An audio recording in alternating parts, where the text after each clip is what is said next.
Bill? Am I talking? If I talk like this, can you hear me? Or should I talk louder? You can get up if Okay. you wish. It doesn't I matter. can't. Well, if I get up, I'll probably get scared, but I'll get up. It's Well, this way I can see you guys. I speak tangentially. First of all, I just want to say it's really nice to be here. Don Patterson and Bill Patterson. Sorry, I'm and Don Myers have tried to get me to come here for a long time, and Terry Newman. And it's really reassuring to see Carol Carton here because I've known her for so many years, longer than I've known anybody else here. So, but I thought there was going to be a moderator and they were going to ask us questions. So I came unprepared to talk, and I was sure Mo would beat me up, and he would have, but that there would be answers, and that Mo would come off with like, you know, he's more articulate, so he would be really good. And I could stand here, I could sit and say nothing. So I've been making notes while he's been talking, trying to. I'm from Philadelphia. I'm a painter. I went to the academy. I never knew you could be a painter. The first shows I ever saw as a kid were my grandmother used to take me to classical music concerts. And it always instrumental music at the Academy of Music. And it always amazed me that she never liked abstract work, but she could take music that was, to me, very abstract and find a form in it. But she couldn't look at something that was two-dimensional and visual and find a form in, and find something recognizable in it.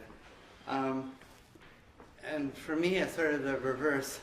I'm an abstract painter. I have a lot of paintings by other artists that I've traded with. Almost everything I have is representational by other people.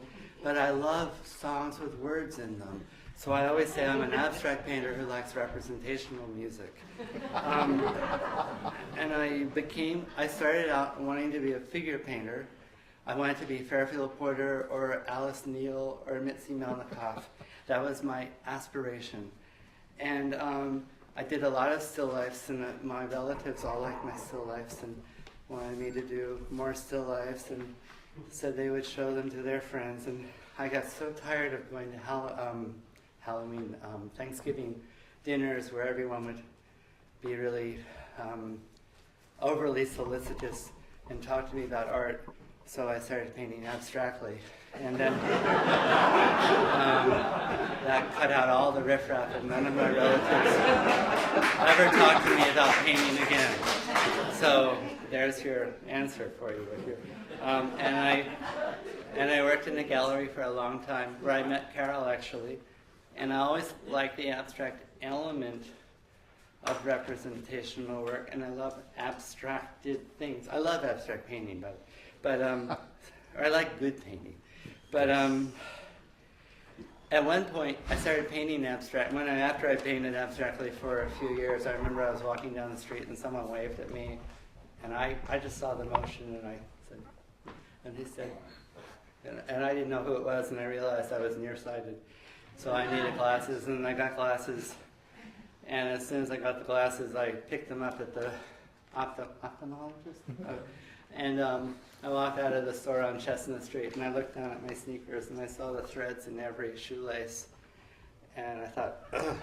And I looked up, and I saw individual bricks and buildings 3 blocks away. And I took my glasses off and decided I didn't want to wear the glasses, but now I have to because I fall. So, and judging this show, it was interesting. I never met the other juror before. I had all these, I teach at the Academy of Fine Arts. I just started there last year, and I'm really glad. I always wished they would hire me earlier, but now I'm glad they didn't, because except for 2 people, all my old teachers are gone, so no one's there to tell me I'm doing it wrong. Well, they'd still tell me I'm doing it wrong. But it's nice to meet these younger people, and I found the week before I came here to jury this show, all these kids came up to me. I see people individually as for crits, and I have a list. They sign up. I see 6 or 8 a week, and I have my list with me. And all these kids kept popping out of their studios and saying, "Are you Bill Scott? Are you Bill Scott?" And I say, "Yeah." And they say, "Oh, will you come look at my work?" And I thought, wow, they really like me here. And I thought, great, like this is really working. But I said, I could see you next week or the week after. You have to sign up, but I'm full today. And their faces all dropped.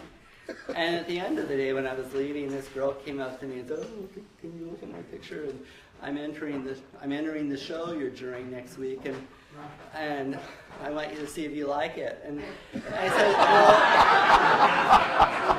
well, and I said something that I won't say here, but I said, I can't look at that. And I said, if Michael Gallagher was a juror, I could look at it, but I can't look at it. And besides, you're not even an abstract painter, so how am I going to recognize it and vote you in? Now I'm really in trouble. So I was during the show here, I was looking for that one kid's painting, like thinking, like, oh my God, like I'm in so much trouble. And she didn't enter the show, but I went home anyways and slept for 4 hours after being here. So what else was I going to say? It was really interesting during this show. This is a really nice place, and the dinner was really nice. It's very. I'm terrified of walking into rooms full of people, but this was very, very kind.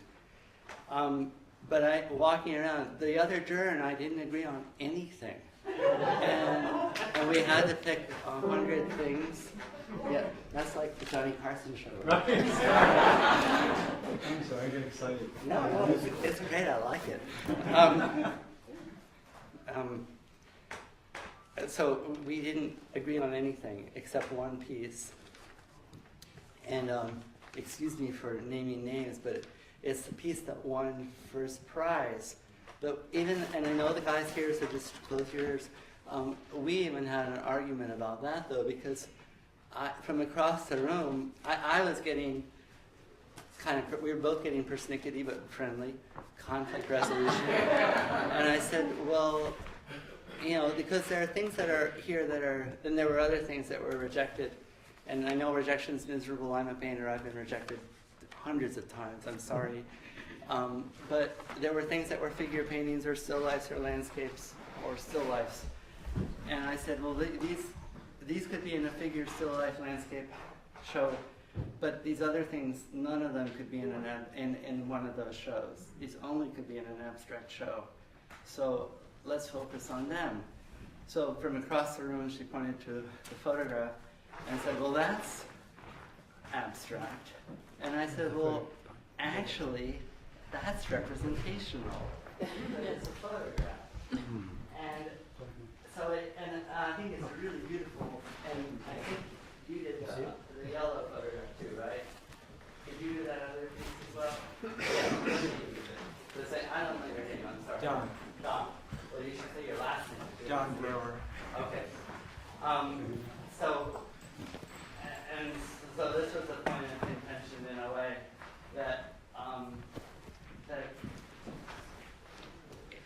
because it's a photograph, if Andrew Wyeth had painted the same thing and had all the, it would be, to me, it would be a representational painting of an abstract idea or an abstract structure. Does that make something abstract? I don't know. Not really to me, but I don't know. And I think for me, most of the things I picked for the show, we each picked 50 things, and then there was the one that we agreed on. And there were a lot of other things that got walked out that I feel really badly about seeing walked out, but it was just too late.